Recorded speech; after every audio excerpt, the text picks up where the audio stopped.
สบายดีท่านผู้ชมที่เคารพทุกท่านมันมีเรื่องที่น่าหัวขวัญเรื่องหนึ่งที่ข้าพเจ้าอยากเล่าสู่ท่านผู้ชมให้ได้รับชมรับฟังนำกันโดยเฉพาะแม่นเรื่องเกี่ยวกับกองประชุม G7 นี่แหละและก็เกี่ยวข้องกับญี่ปุ่นและก็เกี่ยวข้องกับสหภาพยุโรปและก็สหรัฐอเมริกาซึ่งข้าพเจ้าจะลองยกมาให้ท่านผู้ชมได้รับชมรับฟังนำกันในวิดีโอนี้และข้าพเจ้าคิดว่าไอเดียหรือว่าแนวคิดดังกล่าวนี้มันน่าจะบ่เกิดขึ้นกับผู้นำระดับประเทศแบบนี้ท่านผู้ชม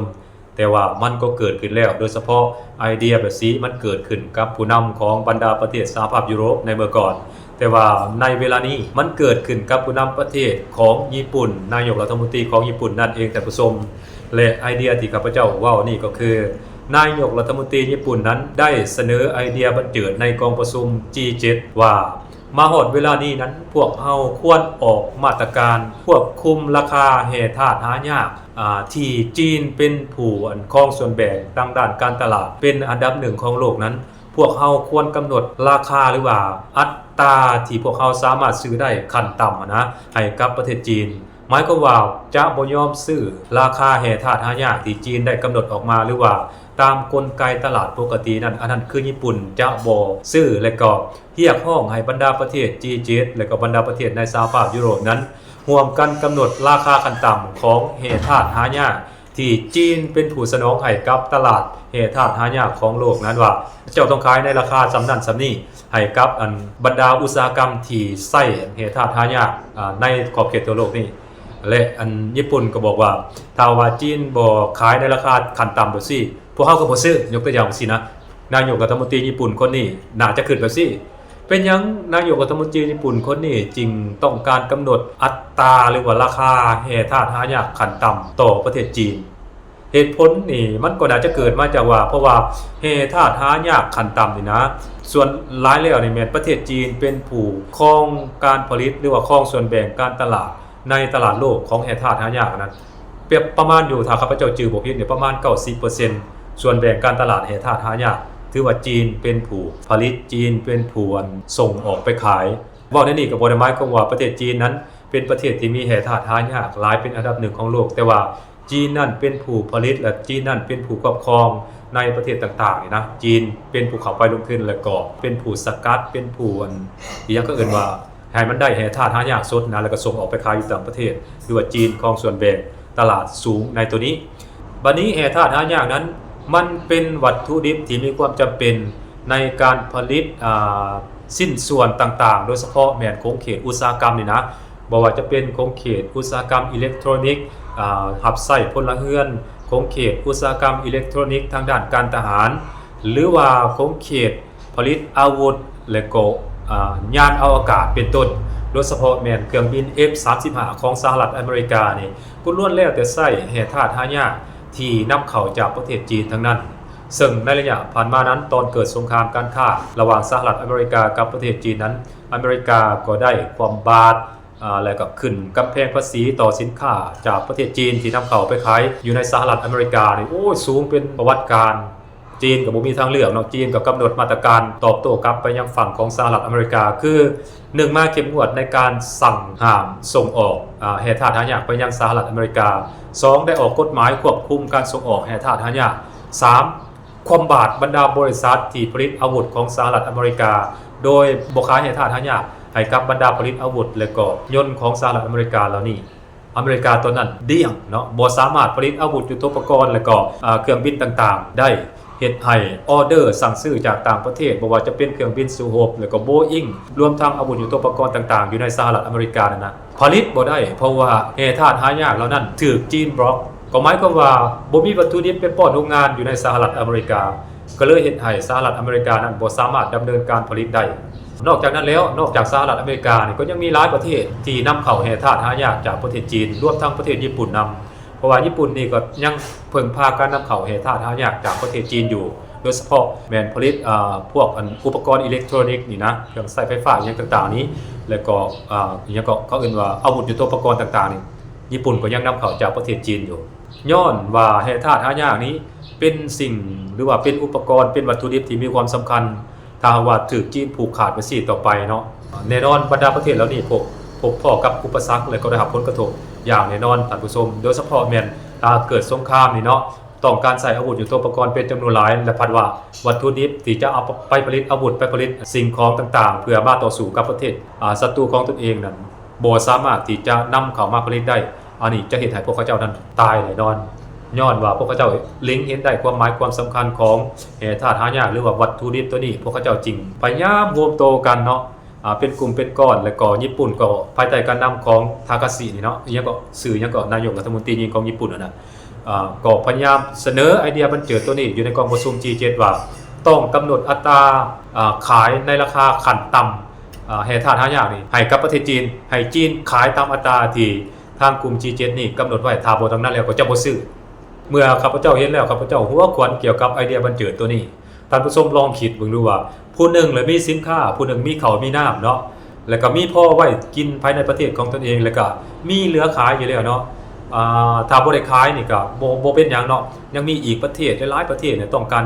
อยากซื้อนำยกเว้นประเทศ G7 ที่ออกมาตรการแบบนี้จีนบ่ขายให้ก็ได้ยังมีหลายประเทศที่ต้องการซื้อแร่ธาตุหายากเหล่านี้รวมทั้งประเทศรัสเซียประเทศเกาหลีเหนือประเทศอิหร่านแล้วก็ประเทศอื่นๆนะยังต้องการแร่ธาตุหายากอยู่ท่านผู้ชมลองคิดเบิ่งว่าจีนสิเจ็บโตบ่หรือว่ากลุ่ม G7 สิเจ็บโตอันนั้นฝากไว้ให้คิดวันนี้มาคิดเบิ่งไอเดียบันเจิดของนายกรัฐมนตรีญี่ปุ่นคนนี้แล้วข้าพเจ้าเลยย้อนกลับไปคิดเห็นไอเดียบันเจิดของพวกบรรดาชาติตะวันตกโดยเฉพาะแม่นสหภาพยุโรปเนาะแล้วก็อเมริกาได้กำหนดเพดานการขายน้ำมันของประเทศรัสเซียในตอนนั้นเขาเจ้าก็ออกมาตรการต่างๆนานาว่าต้องบังคับให้ประเทศรัสเซียนั้นขายน้ำมันให้ประเทศตะวันตกโดยเฉพาะแม้ในสหภาพยุโรปนั้นต้องขายในอัตราเท่านั้นเท่านี้ลิตรนึงเท่านั้นเท่านี้บาร์เรลนึงเท่านั้นเท่านี้ว่าง่ายก็ต่ำสุดทั้งนี้ทั้งนั้นเพื่อให้รัสเซียเนี่ยนะได้รับผลกระทบและเฮ็ดให้ตัวเองนั้นยังคงได้ใช้พลังงานราคาถูกเห็นบ่เพิ่นว่าอย่างนั้นนะเพิ่นว่ารัสเซียบ่มีทางเลือกจะต้องขายให้ประเทศในสหภาพยุโรปและก็ให้ประเทศอื่นๆนั่นแหละโดยที่เพิ่นกำหนดราคาเพดานต่างๆว่าต้องขายส่ำนี้ถ้าบ่ดังนั้นแล้วก็จะบ่ซื้อประมาณนั้นว่าคือว่ารัสเซียบ่มีทางเลือกตอนนั้นแต่ความจริงรัสเซียก็ขายให้จีนขายให้อินเดียขายให้อาเซียตะวันออกเฉียงใต้ของพวกเฮาโอ้ยเหลือแล้วน้ำมันรัสเซียจนว่าบ่อยากพอขายแล้วว่าง่ายๆก็เนาะมันเป็นลักษณะแบบนั้นก็เลยมาสมเทียบกับไอเดียบันเจิดของนายกรัฐมนตรีญี่ปุ่นคนนี้ที่เสนอกองประชุม G7 ว่าต้องกำหนดเพดานขั้นต่ำราคาขั้นต่ำว่าง่ายไปเกี่ยวกับการซื้อขายแร่ธาตุหายากให้กับประเทศจีนโอ้ข้าพเจ้าเห็นแล้วโอ้ยเขาเอาแนวคิดอะไรเนาะเขาเอาแนวคิดแนวใดมาใส่กับข้อกล่าวอ้างอยากตั้งราคาขั้นต่ำแบบนี้เนาะก็เอาซิดอีกอย่างอีกบอกง่ายๆวันนี้เฮามาเบิ่งนํกันว่าเทคนิควิธีการในการผลิตแร่ธาตุหายากในการสกัดแร่ธาตุหายากนี่มีแต่ประเทศจีนบ่เฮ็ดได้มันยากแต่บ่คือหลายๆประเทศคือบ่เฮ็ดยกตัวอย่างสหรัฐอเมริกาบ่ญี่ปุ่นบ่หรือประเทศอื่นๆนะทั้งที่พวกบรรดาประเทศแล้วนี่ก็มีอุปกรณ์เครื่องไม้เครื่องมือมีเทคโนโลยีที่ทันสมัยแต่ว่าเป็นหยังคือบ่สกัดเองเนาะบ่สกัดเองแล้วก็บ่ไปขุดค้นเองนะอันนี้ก็เป็นคำถามกันเนาะ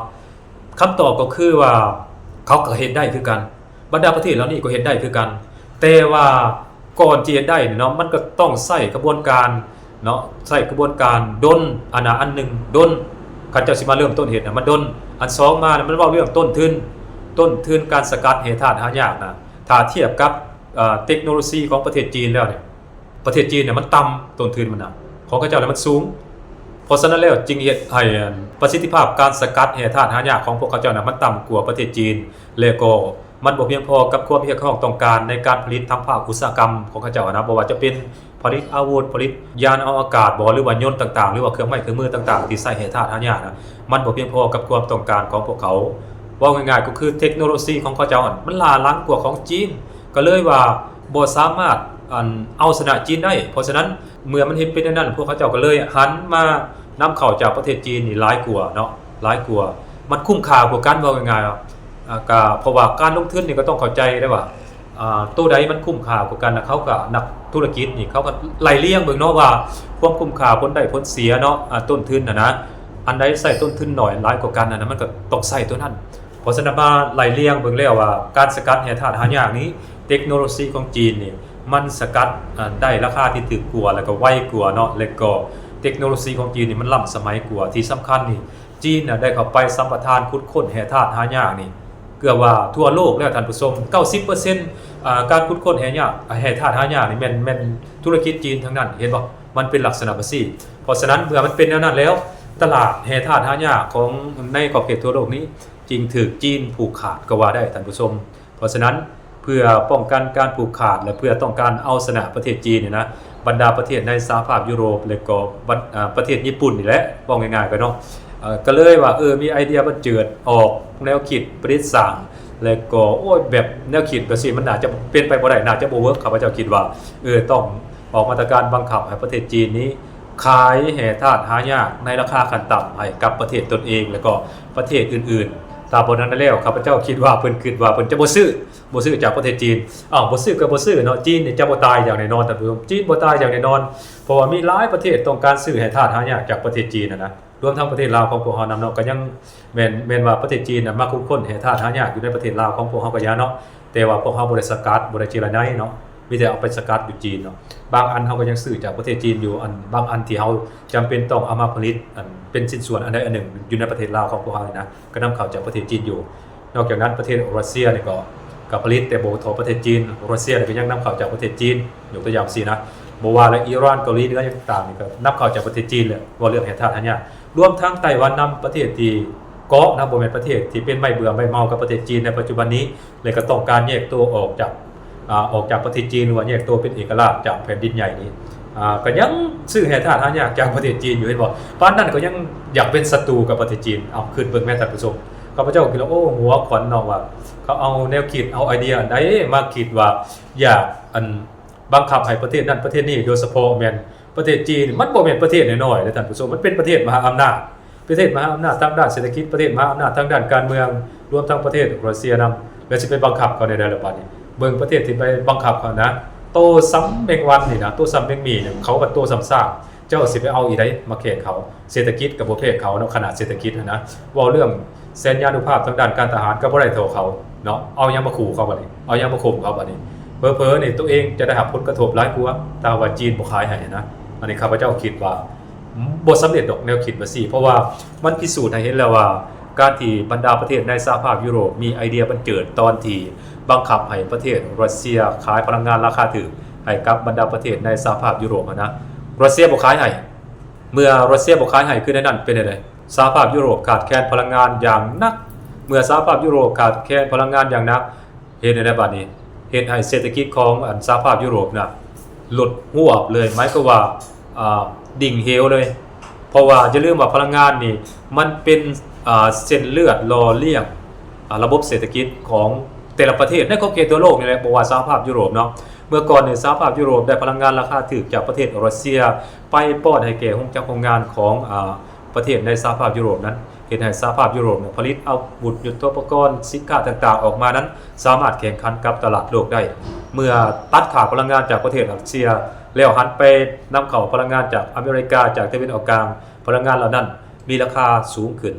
เฮ็ดให้ขีดความสามารถในการแข่งขันทางด้านเศรษฐกิจของยุโรปนั้นก็ลดทอนลงเช่นเดียวกันลดหน่อยถอยลงเช่นเดียวกันเห็นบ่มันเป็นลักษณะแบบนั้นและงานนี้ก็เช่นเดียวกันถ้าว่าเจอจีนสวนกลับนี่แน่นอนข้าพเจ้าเชื่อได้ว่าญี่ปุ่นนี่เจ็บตัวหนักอย่างแน่นอนเพราะว่าระหว่างจีนกับญี่ปุ่นนี่ก็ต้องเข้าใจได้ว่าเป็นไม่เบื่อไม่เมากันอยู่แล้วในอดีตที่ผ่านมานั้นเพราะว่าญี่ปุ่นนี่เคยไปฮุกฮานประเทศจีนโดยเฉพาะเขตเทียนจีนบ่อีหยังต่างๆนี่ข้าพเจ้าเบิ่งในประวัติศาสตร์แล้วก็ทหารญี่ปุ่นนี่ก็ไปเข็นข่าไปทรมานแล้วก็เอาแม่หญิงจีนนี่ไปเป็นอย่างเขาเอื่นว่าทาสกามนี่โตให้กับกองทัพของญี่ปุ่นนี่หลายได้จนว่าผู้และเหตุให้จีนนี่มีความเครียดแค้นจนเท่าทุกวันนี้รวมทั้งประเทศเกาหลีใต้นำก็เครียดแค้นต่อการกระทำของประเทศญี่ปุ่นนี่หลายสมควรในเพราะฉะนั้นจึงเห็นได้ว่าญี่ปุ่นนี่พยายามย่ำแพ้เก่าโดยตลอดแล้วก็พยายามวางตัวเป็นปรปักษ์กับประเทศจีนมาโดยตลอดโดยเฉพาะแม่นช่วงนายกยิงคนใหม่ที่ขึ้นมาดำรงตำแหน่งนายกรัฐมนตรีในปัจจุบันนี้ท่านผู้ชมข้าพเจ้าสังเกตเห็นพฤติกรรมต่างๆการเคลื่อนไหวต่างๆนี่บ่เป็นมิตรกับประเทศอาเซียนของพวกเฮาพอปานใดพยายามก่อให้เกิดความแตกแยกพยายามยุแย่ให้เกิดสงครามระหว่างบรรดาประเทศอาเซียนกับประเทศญี่ปุ่นกับประเทศจีนมาโดยตลอดโดยเฉพาะแม่นยุแย่ฟิลิปปินส์ยุแย่ไต้หวันและก็ยุแย่ประเทศอื่นๆ แล้วก็ไปเข้าข้างอเมริกาเข้าข้างออสเตรเลียให้เป็นปรปักษ์กับประเทศจีนอันนี้ชัดเจนที่สุดประเทศญี่ปุ่นว่าทั้งนี้ทั้งนั้นข้าพเจ้าก็บ่ได้มีอคติกับประเทศญี่ปุ่นเนาะเพราะว่าประเทศญี่ปุ่นนี่ก็ให้การช่วยเหลือประเทศลาวหลายแต่ว่าเฮาต้องแยกกันได้แยกกันระหว่างการช่วยเหลืออันนั้นมันคือมิตรแต่ว่าสิ่งที่หรือว่าการกระทำที่บ่เป็นมิตรเฮาก็ต้องแยกออกว่าการสักเสริมเข้าบ้านมันก็บ่แม่นเรื่องดีนะท่านผู้ชมข้าพเจ้าคิดว่าพวกเฮาน่าจะอยู่ร่วมกันแบบสันติแล้วก็บ่ควรเอาเหตุการณ์ในอดีตนะขึ้นมาเป็นประเด็นเพื่อเหตุให้เกิดข้อขัดแย้งกันในปัจจุบันและก็ในอนาคตอันนั้นคือสิ่งที่ข้าพเจ้าบ่อยากให้นายกหรือว่าผู้นำประเทศแต่ละประเทศหรือว่าประธานาธิบดีของแต่ละประเทศนั้นยกขึ้นมาเป็นประเด็นแล้วก็พยายามให้มันเกิดข้อพิดเถียงเกิดสงครามระหว่างกันเนาะฝากไว้ให้คิดนำกันในวิดีโอนี้เนาะท่านผู้ชมเนาะสบายดี